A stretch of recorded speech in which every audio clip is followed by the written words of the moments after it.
अगर मेरी आवाज़ आप तक पहुंचती हो तो कृपया मुझे हाँ या बोलो ऐसे मैसेज कर दो।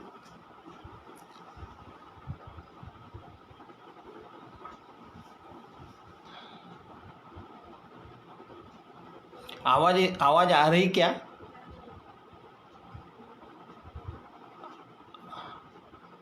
आवाज़ आ रही क्या?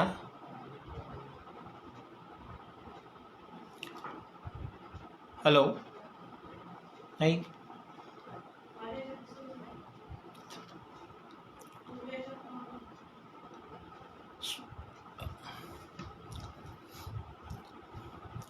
आवाज़ आ रही ऐसा मैं समझ के शुरू करता हूँ। मुझे श्रीमान वायस्कर गुरु जी का फ़ोन आया, पुरुषोत्तम जी वायस्कर, क्या आप हमें सेवा देंगे? मैंने बोला क्यों नहीं देंगे। और मगर कोई जान पहचान उन्होंने मुझे फेसबुक पे बुलाया, इसलिए मैं उनका शुक्रिया अदा करता, उनको धन्यवाद देता हूँ। आप मेरा धन्यवाद स्वीकार करें। और दूसरी बात, पिछले वक्त में सद्विचार प्रवाह पे लाइव था, उस वक्त क्या हुआ था कि 1 घंटे के बदले मैं 1.25 घंटे बोला और बीच में रेंज चला गया, इसलिए हरिचंद्र जी देशमुख इनका मैं धन्यवाद देना रह गया, तो उनको भी मेरे तरफ से धन्यवाद। जय गुरु। आज मैं विज्ञान, आध्यात्म और मन शांति इस विषय पर बोलूँगा। मैं कोई बहुत बड़ा तत्ववेत्ता, वैज्ञानिक ऐसे कुछ नहीं हूँ, बिल्कुल एक साधारण सा आदमी हूँ। लेकिन मेरे अनुभव में जो कुछ आया, जो कुछ मैंने जाना, जो कुछ मुझे समझा, वो मैं आपसे शेयर करना चाहता हूँ। मैं कोई व्याख्यान नहीं दे रहा, मैं खाली आपसे हितगुज करना चाहता हूँ। तो विज्ञान, पहले ज़माने में हम मंडी बैल से प्रवास करते थे, फिर मोटर गाड़ी आई, रेलवे आई, हवाई जहाज आया, गहरे पानी में भी चलने वाला नौका आ गया। ऐसी विज्ञान की प्रगति होना शुरू हुआ। पहले कोई छोटी मोटी बीमारी अगर आ जाए, जैसे मलेरिया आ गया, प्लेग आ गया, या कुछ फ्लू से इन्फ्लुएंजा हो गया, या लंग्स में ये निमोनिया हो गया, या टाइफाइड हो गया, या कैंसर हो गया, तो बचना मुश्किल था। इसलिए लोग अंधश्रद्धा में जाते थे और कहते थे मुठ मारी करनी किया, कौटाड़ किया, चांडाल लगा, भूत पिशाच लगा। लेकिन जैसे जैसे विज्ञान ने प्रगति की, तब ये बातें पीछे रही। मैं खास करके ग्रामीण विभाग के लिए बात करता हूँ, इसलिए ये बात कहना चाहता हूँ। ऐसे ही ये अंधश्रद्धा के सिलसिले में अंधश्रद्धा हटाने के लिए बहुत अच्छे स्पीचेस है प्रोफेसर श्याम मानव जी। मैं उनका न तो रिश्तेदार हूँ, न दोस्त हूँ, न कोई हूँ, फिर भी मुझे अच्छे लगते हैं, इसलिए मैं एक बातें आपको स्पष्ट रूप से कहता हूँ, वो आप सुन लीजिए। कोई जब मन में जो कुछ कूड़ा कचरा है, अंधश्रद्धाओं का, भ्रम का, कुछ अवैज्ञानिक बातों का, वो हट जाएगा। मैं विज्ञान के सिलसिले में बहुत ज़्यादा नहीं बात करूँगा, आगे भी 2 टॉपिक करना है। तो हम सोचते हैं कि ये विज्ञान हमें क्या देता। मैं तो कहता हूँ जीवन की हर घड़ी हर पल हमारा जीवन में विज्ञान रचता। सारी बातें वैज्ञानिक तत्वों से चलती है, हर बात का विश्लेषण विज्ञान करता है। विज्ञान तर्क के सहारे, बुद्धि के सहारे, प्रात्यक्षिक के सहारे और ऑब्जर्वेशन के सहारे, निरीक्षण परीक्षण के सहारे, अनुमान के सहारे ये विज्ञान करता है। देखो, अब वैज्ञानिक दृष्टि यानी क्या? वैज्ञानिक दृष्टि, मान लो एक व्यक्ति ने मुझे फ़ोन किया, गगनमंडल में गोल्डन कलर, सुनहरी कलर का तारा निकला और उससे गोल्डन कलर की किरण आ रही है, बहुत देखने जैसा नज़ारा है। पहला आदमी को फ़ोन किया, वो बोला कुछ ऐसी बातें होती नहीं, गपशप मत मारो, ये ठीक नहीं, ऐसा कुछ होता नहीं।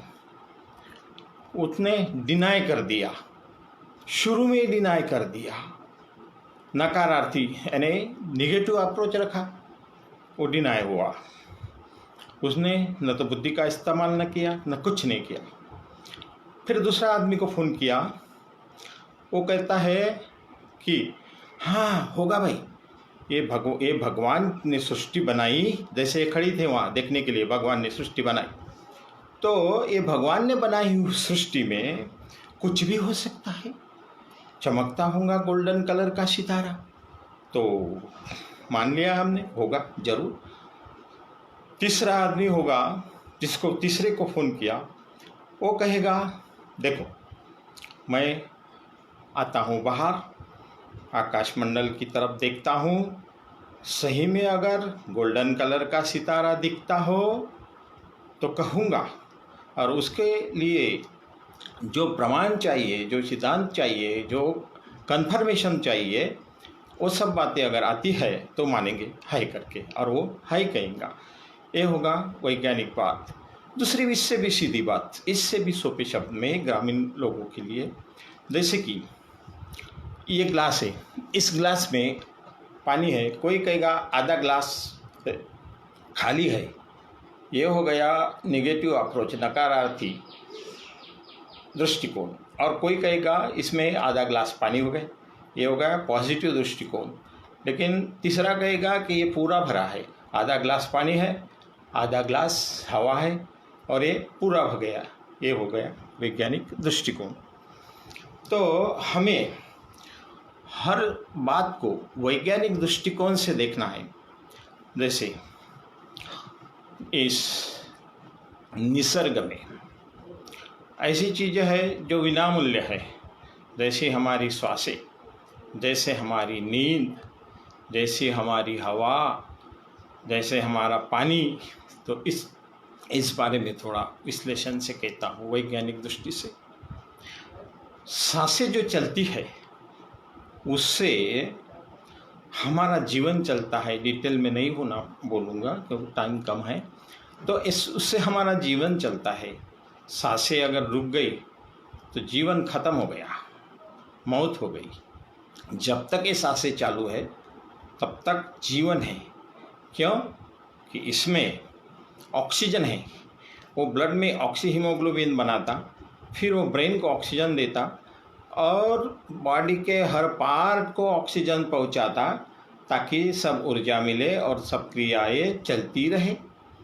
उसमें एक बात होती है, ये ऑक्सीजन अगर नहीं मिला तो 1 मिनट के अंदर प्राण जाएगा, ब्रेन का क्रिया ब्रेन की क्रिया रुक जाएंगे। इसलिए इतनी हवा इम्पॉर्टेंट है। इसलिए मैं कहता हूँ मंदिर, आश्रम, मठ, इसमें जितने ज़्यादा हो सके उतना प्लांटेशन करना चाहिए, जिससे कि तुम्हारा ग्रीन हाउस इफ़ेक्ट, जो टेम्परेचर बढ़ रहा, समुंदर का भी टेम्परेचर बढ़ रहा, समुंदर का तापमान बढ़ने से जो बर्फ़ के पहाड़ है वो पिघल रहे और ये समुद्र का उछाल होता, जिससे कि कई प्रकार के सुनामी जैसे प्रकार होते हैं। ऐसे ही हिमालय में जो बर्फ़ है वो भी ज़्यादा उष्णतामान से पिघल रहा है, उससे भी कभी बाढ़ आ जाती है, कई जीवन नष्ट होते हैं। तो इसका भी कंट्रोल करना ये प्लान के हाथ में है। उसकी पूरी क्रिया बताने में टाइम जाएगा, इसलिए प्लांटेशन होना चाहिए। मैंने एक फेसबुक पे नाम पढ़ा था महाराष्ट्र के, वो टाले करके है, टाले सर जी है, वो टाले सर जी ने बहुत सारे प्लांट्स लगाए और मुझे खुशी भी लगती है। मैं जिस देहात में रहता हूँ वहाँ रोड से बहुत सारे प्लांट्स लगाए हैं, सब हरा हरा दिखता, सब ऐसा मस्त लगता है। गांव जाने में खुली शुद्ध हवा चलती है और पेड़ है, बहुत सारे पेड़ हैं। पहले के ज़माने में पेड़ लगाते थे, बच्चे आम खाएंगे, उनके बच्चे खाएंगे और खुली मस्त शुद्ध हवा चलेगी। अब वो प्लांटेशन का कम हो गया शहर, इसका कारण शहरीकरण, बढ़ता हुआ शहर का एरिया। ये ऑक्सीजन अगर नहीं रहा तो हो सकता है कहीं ऑक्सीजन पार्क न बनाना पड़े। ऑक्सीजन पार्क, उसमें जाओ, जैसे हवा लेने के लिए हवा भरते हैं गाड़ी में, उस तरह ऑक्सीजन भरने के लिए वो ऑक्सीजन पार्क में जाना पड़ेगा।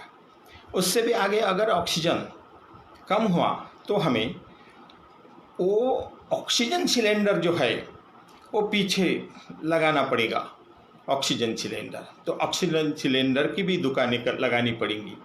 इतना इम्पॉर्टेंट है ऑक्सीजन। ऑक्सीजन है तो जीवन है, नहीं तो जीवन मान लो कब ख़त्म होगा पता नहीं। रुकी सांस, ख़त्म जीवन, डेड बॉडी। बॉडी रहेंगी, उसका नाम भी नहीं लेते, फिर वो निकालो बोलते डेड बॉडी। तो ये ऑक्सीजन का बात हुआ। दूसरा बात देखते हैं हम पानी का।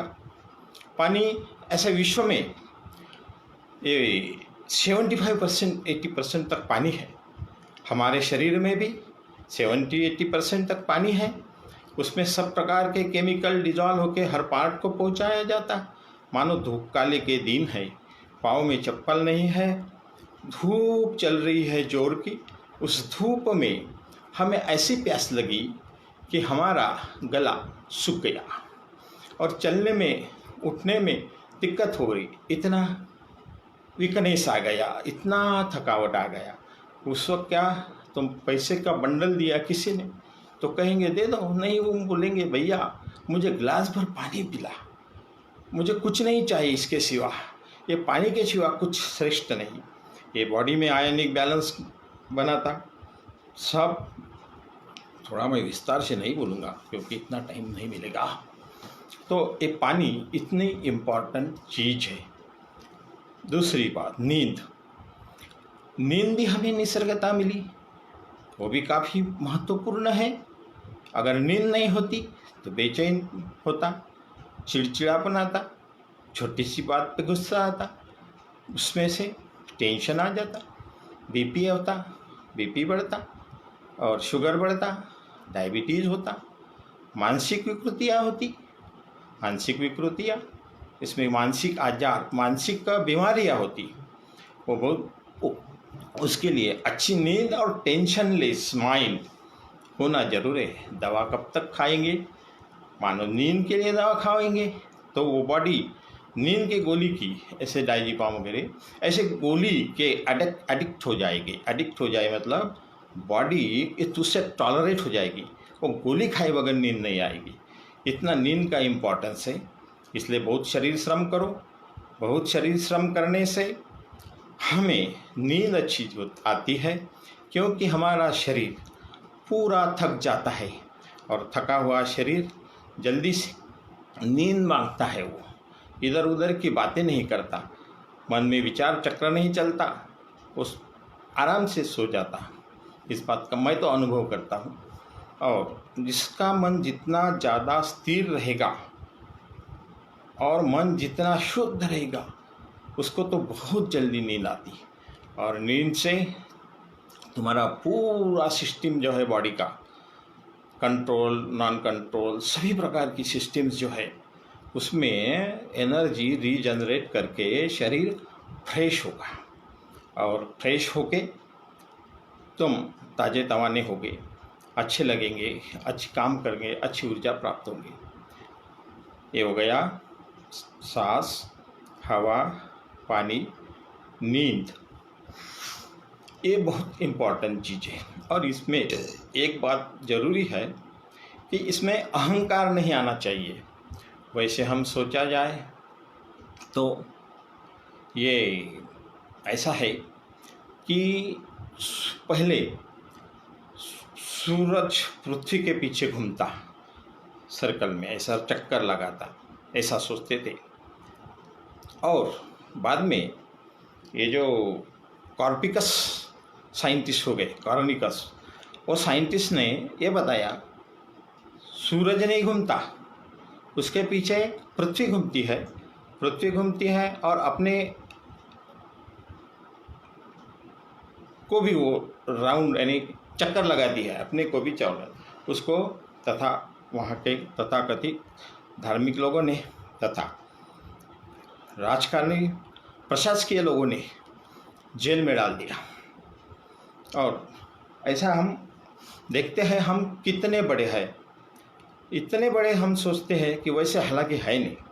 देखो, इस विश्व के अंदर कितनी सारी आकाश गंगाएं हैं, उसमें की एक, जिसमें हमारा सूरज है, असंख्य ग्रह तारे हैं, ये हमारी आकाश गंगा, इसमें पृथ्वी का एक जैसा ग्रह है, इस पृथ्वी के खंड है, सभी जानते हैं यार, उसमें का अपना आसिया खंड, उस आसिया खंड में का अपना भारत, अपने भारत में का अपना स्टेट, अपने स्टेट में का अपना गांव, उसमें का अपना घर।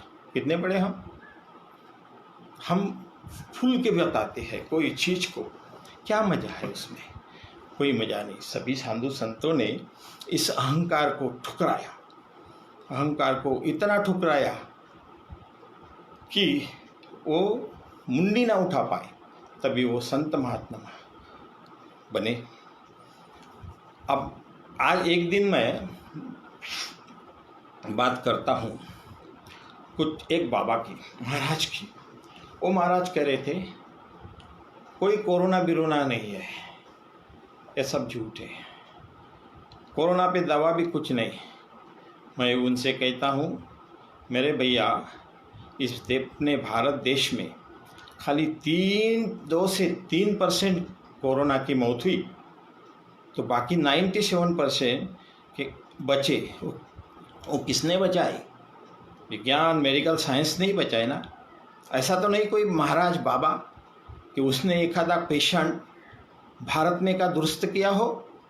ये गपशप की बातें बाबा लोग, महाराज लोग बहुत तानते हैं। मैं इस बात को अच्छा नहीं मानता, ये बहुत ही अवैज्ञानिक बात है। जिस चीज़ का नॉलेज नहीं हो उस पर बोलना नहीं। और वो कह रहे थे कि लस भी बनी नहीं। अरे भैया, सब लस भी बनी हुई है। अमेरिका के फाइजर कंपनी ने लस बनाई, बाद में जर्मनी के बायोटेक ने बनाई। अप्रैल महीने तक सब जगह वितरण होगा। 1.5 करोड़ के करीब बुकिंग हुआ। भारत ने भी बहुत सारा किया। अभी ये मत कहना कि कोरोना गया। अभी के मैंने न्यूज़ पढ़ी, ये विदर्भ में हमारे टीचर लोग बच्चों को पढ़ाने को, छात्रों को पढ़ाने को जाएंगे, तो क्या उनको कोरोना तो नहीं ना, ऐसा डाउट निकालने के लिए उनका टेस्ट किया टीचर लोगों का। तो विदर्भ में 245 कोरोना के पेशेंट मिले। देखो स्कूल कहाँ कहाँ गए होंगे, किसके साथ रहे होंगे, किसके कांटेक्ट में आए होंगे, बोलते नहीं आता। कोरोना बढ़ता ही जाएगा। एक मेरी तो ये सोच है, मेरी अपनी सोच है, हो सकता है गलत भी, कि पहला जो कोरोना की लाट थी उससे भी ज़्यादा ये दूसरी कोरोना की लाट होंगी। और क्यों? कि जब खुला है सब मिलते हैं, और मिले भी नहीं तो क्या करेंगे? गरीबों का खाना कैसे चलेगा? करेंसी कहाँ से आएगी? हाँ, एक ग्रोथ रेट जो है जीडीपी वो बहुत खसरा हुआ है। तो लेकिन अपने हाथ में क्या है? अपने हाथ में बहुत सारा है। हम इमरजेंसी काम के बगैर घर के बाहर नहीं निकलना, बिल्कुल नहीं निकलना। इमरजेंसी काम हो, ड्यूटी है तो ही जाना। और जाते वक्त अपने मुंह पे मास्क लगाना, नाक पे और मुंह पे। कुछ लोग खाली मुंह पे ही लगाते, नाक पे भी लगाना। कहीं छींक आई तो वो कोरोना का स्प्रेड हो सकता है वायरस। कहीं खांसी आई तो कोरोना का वायरस स्प्रेड होता। ये कोरोना का वायरस 3 फुट तक इजीली जाता, उसके बाद में थोड़ा कम होता उसका आगे बढ़ना। तो इसलिए मैं कहता हूँ, अगर आप 5 फीट के अंतर से ही बात करें या उससे भी ज़्यादा, तो कोरोना के चांसेस नहीं। दूसरी बात, हम साथ में सैनिटाइज़र रखें। सैनिटाइज़र इसलिए रखें कि वो सैनिटाइज़र में 70% अल्कोहल होता, उस अल्कोहल में कोरोना मर जाता, वो टिकता नहीं, ख़त्म होता। इसलिए सैनिटाइज़र का इस्तेमाल करिए। बाद में घर आने के बाद सैनिटाइज़र से हाथ साफ कीजिए, बाहर कहीं स्पर्श हुआ हो तो उससे कीजिए। और बहुत महत्व की बात कहता हूँ कि अपने हैंड वॉश से या साबुन से अपने हाथ धोइए और पहले बाथरूम में जाइए नहाने के लिए। जाने के बाद डिटर्जेंट में, जैसे सोप हो, ये या सोप नहीं, डिटर्जेंट में सर्फ वगैरह जैसा, निरमा ऐसे कुछ लेके उसमें अपने कपड़े भिगा दीजिए, वो कपड़े पर का मर जाएगा। क्या होता है, ये जो साबु है या हैंड वॉश है, इसमें वो कोरोना के साथ चिलेट रिंग बन जाती है। उसका जो प्रोटीन का लेयर है कोरोना का, उसके साथ चिलेट रिंग बन जाती है और वो ब्लॉक हो जाता है। इसलिए ये करना ज़रूरी है। और नहाने के बाद, नहाते वक्त अपने हाथ के तलवे, पाँव के तलवे और मुंह साबुन से अच्छी तरह धो लेना चाहिए। होगा थोड़ा डिटर्जेंट खर्चा, होगा थोड़ा साबुन का खर्चा, कोरोना से तो बचेगी। और इसके ये करने से आपको फ़ायदा होगा।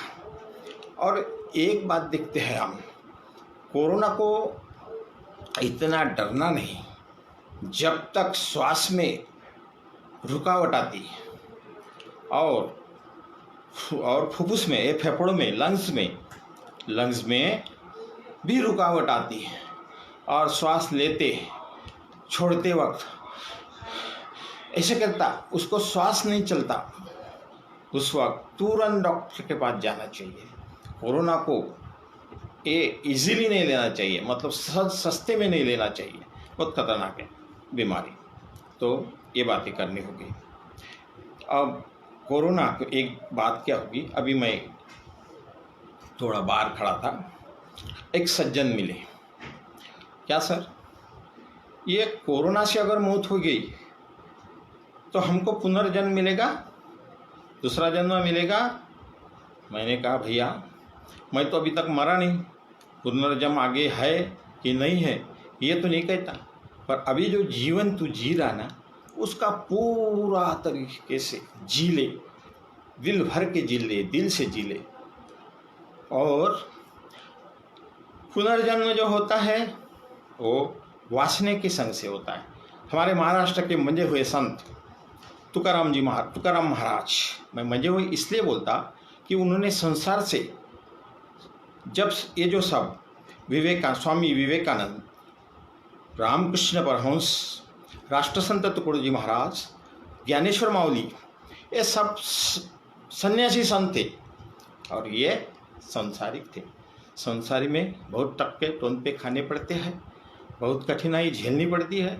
उन सारी कठिनाई को झेल के अनासक्त भाव से संसार कर्म करके परमात्मा के तरफ पूरा का पूरा टोटल समर्पित, पूरा का पूरा समर्पित मन से उन्होंने परमार्थ किया। इसलिए मैंने उसके लिए, उनके लिए ये शब्द इस्तेमाल किया। देखो, राष्ट्रसंत भी बोलते हैं, राष्ट्रसंत बहुत बड़े संत हैं, वो कहते हैं, वासने तुझ भोवती किति जन्म घालावे अमी। वासना, उन्होंने भी वासना बताया, तुकाराम महाराज ने भी वासना बताया, विवेकानंद का थोड़ा साइंटिफिक बोलते हैं, वो बोलते हैं इच्छा से होता है। अभी साइंस में Darwin's theory of organic evolution अगर हम देखते हैं तो एक पेशी अमीबा से उत्क्रांति होते होते वाया बंदर आदमी तक पहुंचा। ये बातें गपशप बातें नहीं है, वैज्ञानिक प्रूफ के साथ लिखी हुई बातें हैं। तो मतलब साफ है, इच्छा बोलो, वासना बोलो, एक ही बात है। सभी संतों का एक है, शब्दों का फर्क है। अर्थ निकालने वाले अपने अपने मन से अलग अलग अर्थ निकालते हैं और आपस में झगड़ते हैं। ऐसा होता है, जिसको जितना समझा उतना वो अर्थ निकालता, और सही में कुछ तो अर्थ के लिए झगड़ते हैं। अर्थ यानी पैसा, उसका उसमें इंटेंशन होता है। तो ये हमने सब संत एक है, विवेकानंद जी यही कहते थे। तो वो स्वामी जी, थोड़ा सा मैं विज्ञान के अंदर में ये चीज़ लेता हूँ, क्योंकि मेरा दूसरा पॉइंट आध्यात्म भी है। स्वामी जी विवेकानंद जी, उनकी तो श्वास, उनके रेंज का फ्रीक्वेंसी मैच होने वाले को सुनाने देता था। वो तुकडोजी महाराज जी ने, महाराष्ट्र के ही संत तुकाराम महाराज जी ने, संत ज्ञानेश्वर महाराज जी ने और संत गाडगे बाबा ने ये सारी बातों को झूठा है करके समझा दिया। और आगे की एक बात, वही सज्जन ने मुझे पूछा, क्या सर जी ये कोरोना है, क्या ये कर्म का फल अभी मिलता कि अगले जन्म में? अगले जन्म में ही मिलेगा ना। मैंने बोला, मेरे भैया, मैं फूल का सुगंध लूँ, कहीं गुलाब का फूल है मेरे हाथ में और मैं सुगंध ले रहा हूँ, तो उसका अनुभव कौन करेगा? मैं करूँगा। कब करूँगा? अभी करूँगा, जभी के जभी करूँगा। तो ये अगले जन्म की बात कहाँ से लाए? उधार की बात किसने देखा अगला जन्म? अरे जो भी करना है, अच्छे काम, सच्चे काम, अच्छा इसी जन्म में करना। इसी वक्त माना कि कहीं मैं अंगार पे पाव दूँ, तो हाँ, पाव किसके जलेंगे? सामने आपके। उसका परिणाम कब मिलेगा? अगले जन्म में या इस जन्म में? है इस जन्म में। कब मिलेगा? अभी मिलेगा। तो फिर व्यर्थ के बातें क्यों पूछते हो?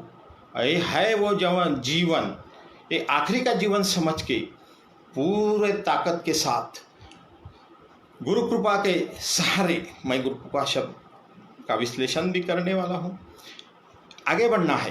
देखो क्या है, ये केमिकल एनर्जी है, पेट्रोल। ये गाड़ी में डाला, गाड़ी दौड़ेंगी नहीं।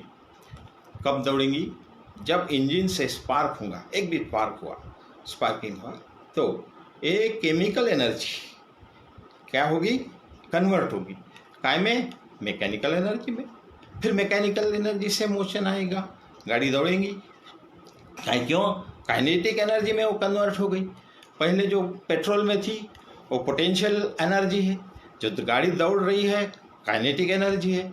इसी तरह हमारी आत्मा में, हमारे मन पे इस षड विकारों की वजह से ये दिखता नहीं। ये पोटेंशियल एनर्जी है तो वही सोल, वही आत्मा, लेकिन दिखता नहीं। वो जब चित्त शुद्धि होती, पूरा मन स्थिर होता, कोई गुरु से इग्निशन होता और वो मंत्र का जप करता या अपने प्रिय प्यारे भगवान का भजन करता या जप करता या कोई भी नाम जप करता। रामकृष्ण परमहंस कहते थे कि ये कलियुग में भक्ति, प्रभु का नाम लेना से सर्वश्रेष्ठ है, क्योंकि वैसा एटमॉस्फेयर नहीं योग साधना के लिए। राष्ट्र संत तुकडोजी महाराज करी कहते थे, कलियुगात नाही भक्ति साधना विना काही। देखो ये महापुरुषों, हम गौर से अगर ध्यान दें और उसका थोड़ा सा भी आचरण करें ना, तो हमें अनुभव आता है। फिर उदार की थोती बातें बोलने को चांस नहीं मिलता, क्योंकि उसकी अनुभूति होती है। माना ये संत पुरुषों को गहरी, बहुत ही गहरी अनुभूति होगी, हमें उसकी कुछ छटा तो मिलेंगी। उस छटा के सहारे तो हम हमारा ये प्रवास, आध्यात्मिक प्रवास तो स्टार्ट करेंगे, जरूर करेंगे। क्यों नहीं करेंगे? करेंगे। तो इसलिए एक संत का महात्मा बहुत बताया है। राष्ट्र संत तुकडोजी महाराज कहते हैं, सत्संग जरी एक क्षण में मिले, जीव पावन होगा हमारा। मैं ब्रह्म, निज ध्यास से मैं ब्रह्म हूँ, ये जब भावना जगे तो हमारे आध्यात्मिक उन्नति होगी। आइए हम अध्यात्म की बातों में ज़्यादा नहीं उलझे। जो अपने को जमता, जचता, अच्छा लगता वो करे, प्रैक्टिकल करे। प्रैक्टिकल करने से पक्का अनुभव आएगा। और ये प्रैक्टिकल पे बहुत इम्पोर्टेंस देना है। ये विज्ञान इतनी तरक्की किया, क्यों किया? थ्योरी पढ़ाई किया उन्होंने? नहीं, प्रैक्टिकल प्रैक्टिकल। तो ये अध्यात्म में भी प्रैक्टिकल करेंगे तो बड़ा मज़ा आता है। अभी राष्ट्र संत तुकडोजी महाराज का 2 भजन है ध्यान के। एक, आओ सब मिल जाके प्रभु ध्यान धरेंगे, और दूसरा भजन है, अपनी आत्म के चिंतन में हरदम जागृत रहना है। क्या भजन है! आहा! ये अगर इसकी एक एक शब्द का अर्थ निकाल के जीवन के प्रैक्टिस में हम लाते हैं तो काफ़ी उन्नति होगी। ये हमको किसी की साक्ष्य नहीं लगेंगी कि आध्यात्मिक जीवन है नहीं है, कैसे है, क्या है। हम खुद के सवालों के जवाब खुद ही देंगे। चलो आगे चलते हैं।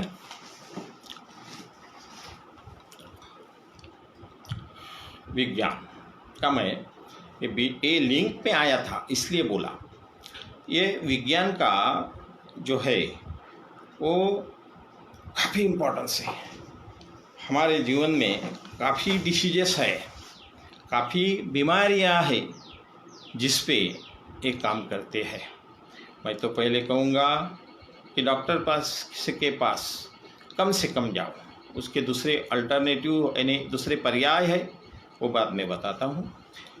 तो ये डॉक्टर के पास जाने से जो है, इसका ये मतलब न मत निकालना कि कोरोना का ब्रीदिंग का सिम्टम दिख रहा, हवा चल रही ये फुफ्फुस ये फैल रहे हैं, हवा खींच नहीं रहे, छोड़ नहीं रहे, तो भी डॉक्टर के पास जाना नहीं, ऐसे नहीं बोला। हो सके तो प्राथमिक अवस्था में हम अपने प्रयत्न से इनको हटाना चाहिए। व्यायाम है, वॉकिंग है, प्राणायाम है, ध्यान है, धारणा, ये भी करना है। और इससे कितना फायदा होता ये भी देखना है। कोई संसर्गजन्य रोग है वो कम से कम 25% है, और कुछ 10-1%, 20% ये भी होंगे मानसिक विकार। इनको भी कुछ हद तक ज़रूर फायदा होगा, लेकिन अगर इम्यूनिटी पावर बढ़ गई हमारी तो ज़रूर फायदा होता। आओ हम चलते हैं। अभी का जो प्रॉब्लम चल रहा वर्ल्ड में भी है, हमारे भारत में तो काफ़ी है। एक डायबिटीज़, शुगर, हार्ट अटैक, यानी डायबिटीज़ यानी शुगर, हार्ट अटैक, कैंसर, इन पे बात करूँगा। ये इसलिए कि बाकी बहुत सारा है, लेकिन जो काम का है, जो बहुत जीवन उपयोगी है, उसके और देखते हैं। ये पहला देंगे डायबिटीज़। डायबिटीज़ में हमें क्या होता है? एक तो आनुवंशिकता से होता है, नहीं तो ज़्यादा मीठा खाने से होता है, और तुम्हारी अपनी इर्रेगुलर लाइफ इसको जवाबदार रहती है। कभी भी खाना, कभी भी सोना, कभी भी कुछ करना, उसका टाइम टेबल नहीं होता। ये डायबिटीज़ में टाइम टेबल बहुत ज़रूरी है। वक्त पे खाना, वक्त पे सोना, वक्त पे काम करना, जो भी करना है वो वक्त पे करना, ये घड़ियाल बहुत महत्व की चीज़ है डायबिटीज़ में। दूसरी बात, डायबिटीज़ में हमने गोली तो लेना है डॉक्टर की, लेकिन उसकी डोजेस कम हो जाती है। क्या किया गया? तो तुम अगर 1 घंटा चलते हैं, पहले 5 मिनट स्लो, बाद में के फास्ट। हो सके तो शाम को भी चलना है। कोरोना की वजह से बाहर नहीं जाना, अपने छत पे घूमना, लेकिन घूमना बहुत ज़रूरी है। घूमने से हमारी जो एक्स्ट्रा कैलोरीज है, जिससे फैट और शुगर जमा होता ब्लड के अंदर, वो ख़त्म हो जाती। जैसे जैसे एक्सरसाइज होगा वैसे वैसे हमारी एनर्जी कंज्यूम होगी, मतलब फैट भी डिज़ॉल्व होगा और ये शुगर भी कन्वर्ट होगा एनर्जी में। तो ये बात करनी है। और एक बात करनी है कि कार्बोहाइड्रेट कम लेना है। कार्बोहाइड्रेट यानी रोटी, ज्वार की रोटी, ये कम लेना है। ये कम लेने से क्या होगा, कार्बोहाइड्रेट अंदर कम जाएगा और कम जाने से शुगर ज़्यादा नहीं बढ़ेगी। और फिर क्या करना, भूखा रहना, क्या नहीं, भूखा नहीं रहना। ये जो प्रोटीन है इसका ज़्यादा इस्तेमाल करना। जैसे तुम्हारी दाल है, ये तुम्हारे कोम निकले हुए मोठ है, चने है, तुम्हारी मूंग है, तुम्हारे चने हैं, ये सब खाने में इस्तेमाल लाना। उससे भूख भी मिटती और कार्बोहाइड्रेट भी बॉडी ज़्यादा नहीं मरती। तीसरी बात, खाने में बहुत सारा ये सब्जियां होनी चाहिए। सलाद के रूप में खाओ या भाजी के सब्जी यानी भाजी के रूप में खाओ, ये बहुत खानी चाहिए। इससे क्या होता है, बहुत शरीर को विटामिन्स भी मिलती, मिनरल्स भी मिलते, माइक्रोन्यूट्रिएंट्स भी नहीं मिलते, और सबसे इम्पॉर्टेंट बात, फाइबर मिलते। जो फाइबर हमारे ब्लड में का शुगर और हमारा जो कोलेस्टेरॉल वगैरह है, जो हार्ट बीपी के लिए बहुत डेंजरस है, उसको भी निकालता। तो ये सलाद खाने में लाना चाहिए। तीसरी बात, ये जो है ना, ये डायबिटीज़, इसको आप सस्ते में नहीं लेना चाहिए। नींद कम से कम 7 से 8 घंटा लेनी चाहिए, और कम से कम कभी मौन भी रखना। मौन रखने से क्या होता है, मन पे नियंत्रण आ जाता है। मन पे नियंत्रण आ जाने से बॉडी का जो कंट्रोलिंग है एक्शंस है, जो सिस्टम का एक्शंस है, बहुत सारे हार्मोन्स है, उस पर नहीं जाऊंगा, तो वो भी कंट्रोलिंग में आ जाते हैं। ये टाइमिंग बहुत इम्पोर्टेंट। और डायबिटीज़ के पेशेंट ने योगा भी करना चाहिए। योगा से भी होता है। और मैं कोई बाबा का, ये रामदेव बाबा का प्रचारक नहीं हूँ, फिर भी वो जो टीवी चैनल पे योगासन दिखाते हैं वो बहुत मुझे पसंद आते। उसमें से बहुत सारे मैं करता भी, प्राणायाम भी करता, अनुलोम विलोम भी करता, इससे फ़ायदा होता, ये करना चाहिए। ये हो गई शुगर की बात। और मीठा तो बिल्कुल नहीं खाना। मीठा खाओगे शुगर बढ़ती रहेगी, गोलियां लेते रहेंगे, बॉडी एडिक्ट हो जाएंगी। ज़्यादा शुगर को भी बॉडी टॉलरेट करेंगे, शुगर बढ़ी तो भी बॉडी को पता नहीं चलेगा, क्योंकि वो टॉलरेट करेगी, वो रजिस्ट हो जाएगी। इसलिए शुगर, मैं तो कहता हूँ कि शुगर खाना ही नहीं डायबिटीज़ वाले ने। मीठा अपने कार्बोहाइड्रेट बहुत सारे होते हैं, रोटी खाते उसमें तो वो तो नहीं पचा सकते। ज़रूरी नहीं सब शुगर खाना। चाय बगैर शक्कर के लेना, चाय बगैर शक्कर के लेना, ये डायबिटीज़ में बहुत खतरा है। इसमें डिपोजिशन हो जाता है कोलेस्ट्रॉल का, ब्लॉकेज आता है हार्ट में, वेन्स है, फिर इसमें लूजनेस आ जाता है, और ये डिपोजिशन बड़ा खतरनाक होता है। और बात तंबाकू वगैरह नहीं खाना। तंबाकू क्या करता है, ये डायलेट करता है वेन को, ब्रेन को, हमारे मस्तिष्क में का जो मेंदू है उसको एक्टिवेट करता, और अपने रिलैक्स जैसा लगता, लेकिन कुछ पल के लिए, कुछ मिनटों के लिए, कुछ घंटे के लिए। उसके बाद फिर जैसा वो उसका पावर कम हो जाता है तो वो बॉडी में रेजिस्टेंस डेवलप होता, ज़्यादा का डोज लगता। 2 बार तंबाकू खाता हूँ तो 3 बार खाएगा, 3 बार खाने वाला 4 बार खाएगा। और तंबाकू के साइड इफ़ेक्ट बीपी पर भी है, हार्ट पर भी है, बाद में बोलेंगे। तो ये डायबिटीज़ के लिए मैं ये कहता हूँ, आपको एक रिक्वेस्ट करता हूँ, यूट्यूब पे आप डॉक्टर श्रीकांत जी जिस्कार, इनके भाषण सुनिए। और दूसरे डॉक्टर जगन्नाथ जी दीक्षित, इनके स्पीचेस सुनिए यूट्यूब पे, काफ़ी मददगार होंगे डायबिटीज़ हटाने के लिए।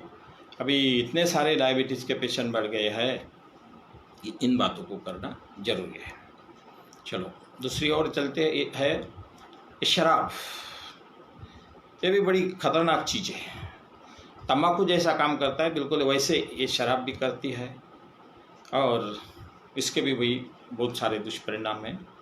इसको भी नहीं लेना चाहिए, कोई ज़रूरत नहीं। आदत एक बार लिए तो लत लगती, नहीं तो वो कैसी है क्या है इस बारे में मन इंक्वायरी भी नहीं करता।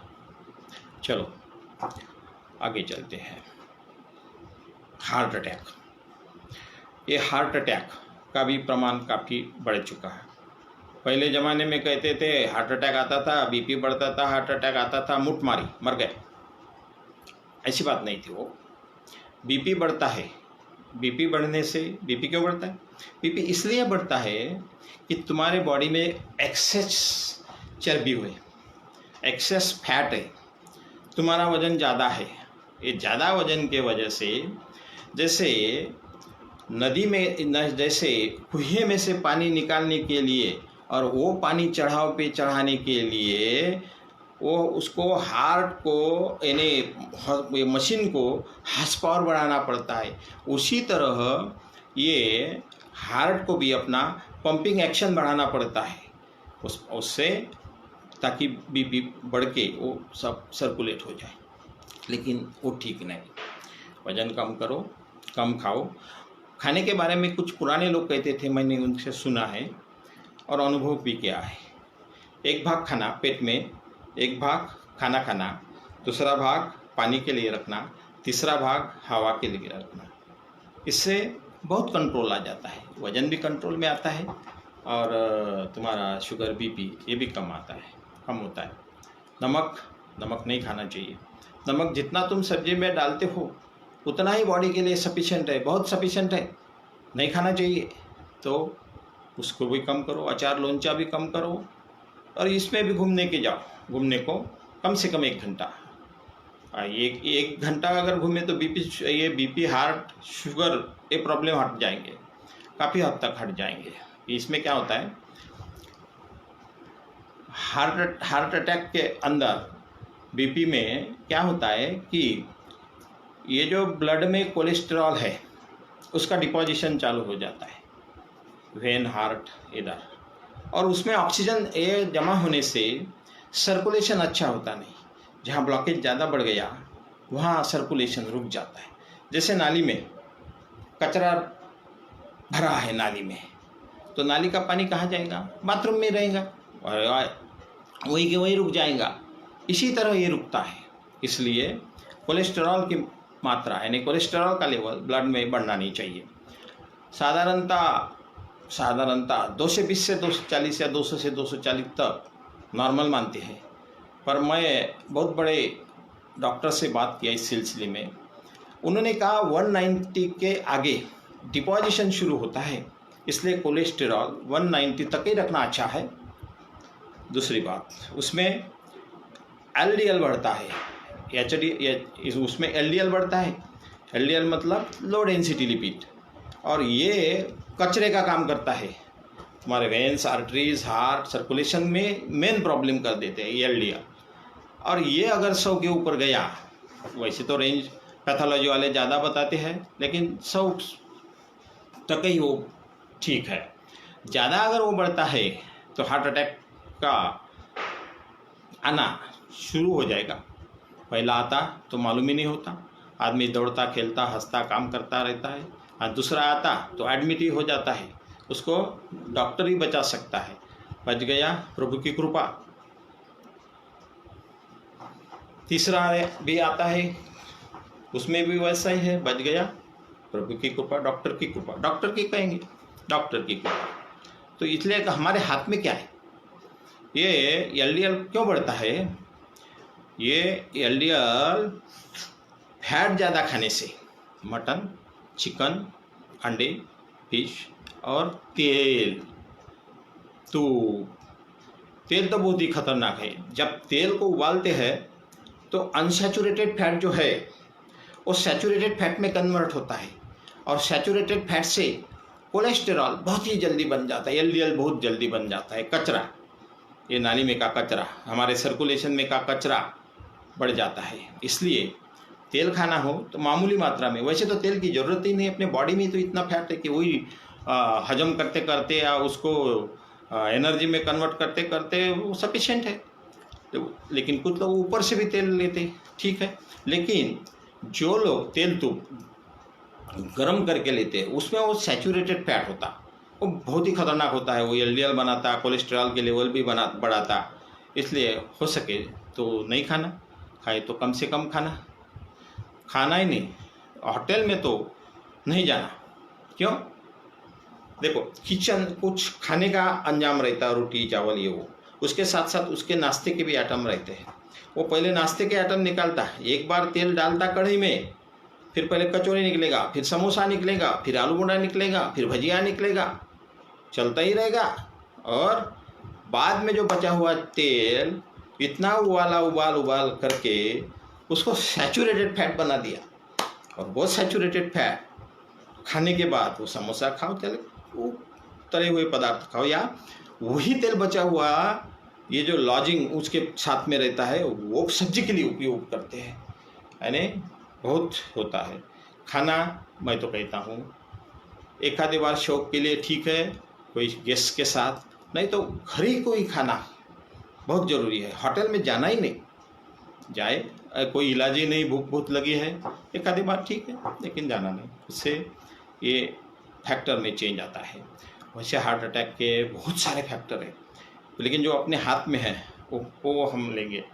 वो योगा करने से, प्राणायाम करने से, खास करके चलने से जैसे जैसे पसीना निकलता वो डिजॉल्व होता। लेकिन देखना, कोई बीपी का पेशेंट हो, कोई शुगर का पेशेंट हो, कोई हार्ट का पेशेंट हो, उसे अगर मस्तिष्क पे पसीना आ जाए या बहुत थकावट आ जाए या बहुत दम लग जाए, उसने वहीं बैठ जाना, कुछ देर के लिए बैठ जाना, फिर चलना हो सके उतना इजीली करना। पहले 5 मिनट स्लो, बीच में के फास्ट, उसमें बाद में के 5 मिनट स्लो। ये करने से वो कोलेस्ट्रॉल और एलडीएल कम होगा और हार्ट अटैक में फ़ायदा होगा। टेंशन एक भी बहुत बड़ा कारण है, ये शुगर में और बीपी को और हार्ट प्रॉब्लम को। टेंशन से भी ऐसे वो वेन्स और हार्ट को ऐसा तनाव आ जाता और उससे भी सर्कुलेशन बिगड़ता। टेंशन नहीं लेना चाहिए, हंसते रहना चाहिए और बगैर टेंशन का रहना है, खुद भी रहना है, दूसरों को भी बगैर टेंशन का रखना है। ये बड़ी फायदे की बात है हार्ट अटैक के लिए। और इसके सिवा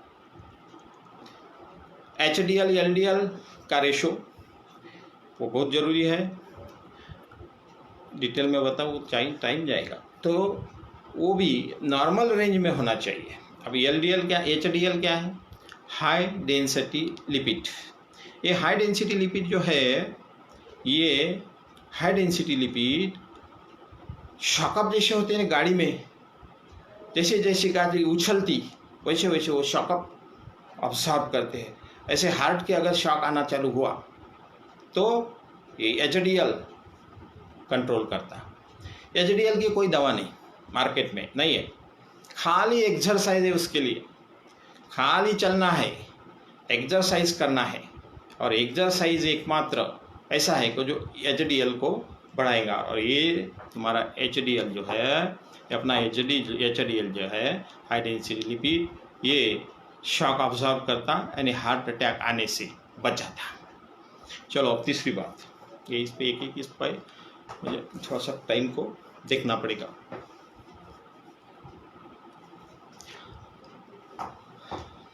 तीसरी बात, कैंसर का भी वही है। जो कलर्ड पदार्थ है बड़े शौक से हम खाते हैं होटल में इधर उधर, और वो पानी में अगर डिसॉल्व नहीं होते, मैंने पानी में अगर विरघड़ते नहीं हैं, तो वो कार्सिनोजेनिक होते हैं, उनमें कैंसर के चांसेस रहते हैं। और एंटीऑक्सीडेंट नहीं मिलने देता, ऑक्सीडेंट नहीं मिलता। कैंसर में बहुत सारे आदत भी का जवाबदार है, जैसे सिगरेट को क्या करते बोलते उसको, सिगरेट को पीना या शराब को पीना या तंबाकू को खाना या कोई भी चीज़ अतिरेक में करना, बहुत ही अतिरेक में। तुम पूछेंगे क्यों ये बता रहे हैं आप, लेकिन रामकृष्ण परमहंस को गले का कैंसर क्यों हुआ? तो उसका कारण ये है, गले का कैंसर होने का कारण था वो इतना बोलते थे अपनी व्यवहारिक भाषा में, गहन से गहन भी आध्यात्मिक अर्थ ऐसे व्यवहारिक बातों में बोलते थे और बोलते रहते थे। वो बोलते थे कि मेरा गला ही इन सब के लिए है। मैं जब जाऊंगा ना, ये मेरे गले से कई लोग को गले से काम करेंगे। मैं नहीं ये कैंसर को डरने वाला है, कुछ नहीं बोले कैंसर को, दवा भी नहीं लेते थे। तो वो अलग व्यक्ति थे। राष्ट्रसंत टुकड़ोजी महाराज जी को भी कैंसर हुआ था। राष्ट्रसंत टुकड़ोजी महाराज जी भी लोगों के लिए इतना जोर से भजन गाते थे कि उनको भी पता नहीं, भजन गाते गाते या भाषण करते करते गले का कैंसर हुआ। तो ऐसे अतिरेक भी कोई बात का हुआ तो भी कैंसर के चांसेस बढ़ते हैं। ऐसे नहीं, ये जो रीज़न बताए नहीं, ये ओबेसिटी, ये फैटनेस, एक्सरसाइज का लगाव कम और बॉडी में जो कहीं गांठ आती है वो उससे एक्सेसिव टिश्यू बढ़ जाता है अंदर में, वो तुरंत डॉक्टर को दिखाना चाहिए, एक काय की है, और उस हिसाब से रहना चाहिए। अब देखेंगे थोड़ा सा खान पान। इन बीमारियों को अगर आपको दूर रखना है तो खान पान की ओर खास लक्ष्य देना होगा। हरी सब्जियां, सलाद, नींबू, गाजर, ये सलाद में मोठ, कोमाए हुए, ये सारी खाने में रखना पड़ेगा। कार्बोहाइड्रेट कम लेना पड़ेगा वजन के लिए, और इस बीपी हार्ट के लिए भी कार्बोहाइड्रेट, शक्कर तो लेना ही नहीं, ये जो है वो कम ले, ये लेना है। और दूसरी बात, खाना खाते वक्त चबा चबा के खाना। पुराने लोग कहते थे कि 32 बार चबाओ, लेकिन मैं कहता हूँ जब तक वो पल पल नहीं हो जाता, उसमें बहुत सारी सलावा नहीं मिल जाती, तो कार्बोहाइड्रेट का डाइजेशन वही शुरू होता है। तो ऐसा खाना चबा चबा के खाना चाहिए। ऐसा नहीं है सोच रहे कोई ड्यूटी का और इधर खाना खा रहे, बकाबक कितना खाया ये भी मालूम नहीं पड़ता, बहुत सारा पेट में भर डालते ठस ठुस के, एसिडिटी बढ़ती, वजन बढ़ता, कई प्रकार के आजार होते, कई प्रकार के मैंने ये कहूँगा बीमारियाँ होती। ये वजन बढ़ने से भी बीमारियाँ होती। तो इन बातों की ओर ख्याल देना चाहिए।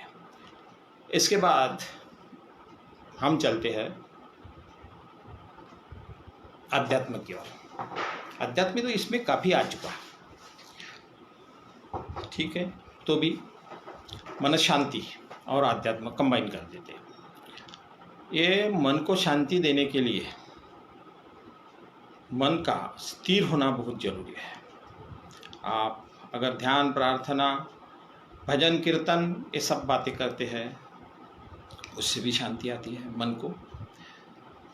तुम्हारा शरीर तंदुरुस्त, स्फूर्तिला, बगैर कोई डिसीज के, यानी बगैर कोई बीमारी के अच्छा रहता है, तो भी शांति आती है। क्यों? साउंड बॉडी में ही साउंड माइंड रहता है, साउंड माइंड। इसलिए देखो जो बीमार लोग हैं वो चिड़चिड़ापन रहता है, तो ये साउंड बॉडी भी रखना जरूरी। और एक बात, अपनी तुलना दूसरे से मत करो। मंदिर में जाओ तो भीख मंगेपन नहीं करना है, एक भिखारी की तरह नहीं, भगवान मुझे ये दे, वो दे, वो दे, ये दे। अरे ये तो भीख मंगेपना हो गया। निस्वार्थ प्रेम होना चाहिए, उस प्रभु को कुछ नहीं मांगना। विवेकानंद यही कहते थे कि मंदिर जाओ, भक्ति करो तो निस्वार्थ भाव से, पूरे निस्वार्थ भाव से, कुछ नहीं मांगना उसको। और ये कहना, वो कहते थे कि प्रभु मेरे लायकी से तूने मुझे बहुत कुछ दिया, मैं उसका शुक्रिया अदा करता हूँ, मैं उसका तुझे धन्यवाद देता हूँ, इसी के लिए मंदिर जाना। नहीं तो एक बात है विवेकानंद के जीवन की मैं बता दूँ, स्वामी विवेकानंद जी के, गलती हो गई, विवेकानंद बोला, स्वामी विवेकानंद जी के जीवन की बात है। रामकृष्ण परमहंस ने बहुत सारा काम चलता है, आरोग्य की सेवा, शिक्षण की सेवा, बहुत सारे इसमें तो पैसा नहीं था। तो स्वामी जी बोले ठाकुर को, यानी रामकृष्ण परमहंस को, कि मैं गरीबों के घर जाऊंगा ये पैसे मांगने के लिए। ठाकुर बोले क्यों, इतना परिश्रम क्यों लेता है, जाओ ना, वो अपना भक्त है बड़ा सेठ, उसके पास। स्वामी जी गए, ओछा चालू था, धन देयम ऐसे देयम पैसा दे सारा देश दे, सबका सब दे दे, मुझे दे दे ही कर रहा था एक भिखारी की तरह। स्वामी जी ये भिखारड़ा क्या देगा, बोला मुझे ये समाज सेवा के लिए है। स्वामी जी ने रुके भी नहीं, जैसे पाव गए वैसे पाव आए। और आपको याद होगा ये सबका, गरीब से गरीब का भी लेते हैं, ऐसे नहीं है। ऐसे हमने ये दुकानदारी नहीं करना चाहिए, मंदिर की दुकानदारी नहीं होनी चाहिए, वो फर्क रहना चाहिए। मंदिर तो वो ठिकाने जहाँ मन को शांति मिलती, बाकी का सब झंझट जंजाल कुछ घंटों के लिए, जितने देर बैठे भगवान के इस पास उतने देर के लिए हट जाता है, सुविचार आते हैं मन में, अच्छी प्रेरणा मिलती है। जो भगवान का मंदिर हो या संत पुरुष का मंदिर हो, तो उससे उसके गुणों की अपने भीतर में आ जाता है। ये मैं तो मंदिर का एक तरफ से ये भी कहता हूँ कि वो प्रथम पायरी है। स्वामी विवेकानंद जी कहते थे कि जो जिस पायरी पे है उस पायरी से उसको लिफ्ट अप करो, उठाते उठाते अद्वैत तक पहुँचाओ।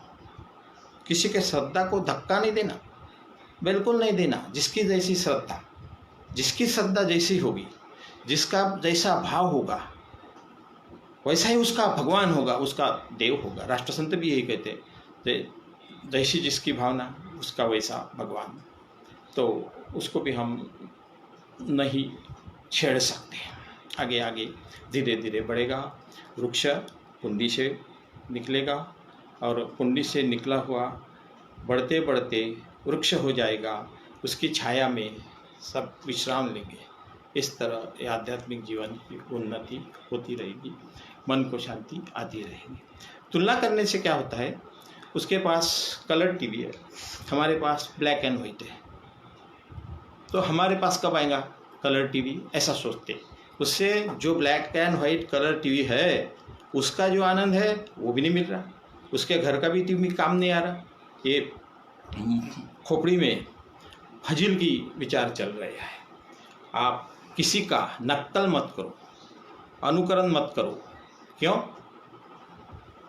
वो उनकी अवस्था है, उनकी गहरी साधना से, जीवन तपश्चर्या से। फिनिश चालू ये चालू रखना, चालू है। हाँ, तो ये इस वजह से आपके मन में शांति आएगी। मैं तो अनुभव करता हूँ इन बातों का। अब देखते हैं इससे क्या होता है, उससे क्या होता है, ऐसा नहीं, करके देखना। भजन गाने से क्या होता है, अरे राष्ट्र संत की वाणी में से जैसा भजन निकलता था, उस ऊंची अवस्था का भजन सुनोगे भी। हालांकि मैं ये कहूँगा, और राष्ट्र संत की वाणी से अगर सुनेंगे तो आपको भी ऐसे अनुभव आना शुरू होगा। मैं खुद करने वाली बात है, क्योंकि खुद से ही खुदा बनता है, खुद का ही अनुभव लेना पड़ता है, ये खुद ही करना है। और मन शांति के लिए ध्यान भी करना जरूरी है। हमारे विचारों पे नियंत्रण साक्षी भाव से आता है। जैसे हमारे विचार आए, आते रहे, जाते जाएंगे। जैसे ट्रेन आती है जाती है, जिस डब्बे में जिस ट्रेन में बैठना है उसमें बैठ जाना, वही विचार पकड़ लेना, बाकी सारे विचार छोड़ देना। और जप करना, अपने गुरु महाराज से मिला हुआ जप करना, या तो फिर कोई संत ने दिया हुआ, या कोई भगवान का नाम बहुत दिल को जतता है, तसल्ली देता है, उस नाम का जप करना। राष्ट्रसंत तुकडोजी महाराज कहते हैं कि हरिनाम गे फुकाचे जप मानवा तू मजे, यानी जो फुकट का भगवान का नाम है उसको लो और अपना जीवन का सार्थक करो। मैं मेरी नहीं सुनाता, मेरे पास है ही क्या सुनाने के लिए। मैं उनकी बात कह रहा हूँ। मुझे तो भजन सुनना आता है, गाना भी नहीं आता, तो इस तरह हमें मन की शांति की ओर बढ़ना है। हम विश्व शांति की बातें बाद में करेंगे, विश्व प्रेम की भी बातें बाद में करेंगे। वो बातें हैं स्वामी विवेकानंद जैसे महापुरुष, महानुभाव की, राष्ट्रसंत तुकडोजी महाराज जैसे महानुभाव की। उनके मुंह में अच्छा दिखता है। जैसे ज्ञानेश्वर माउली के विश्वस्वरूप बने हुए लोगों के लिए शोभा देता है।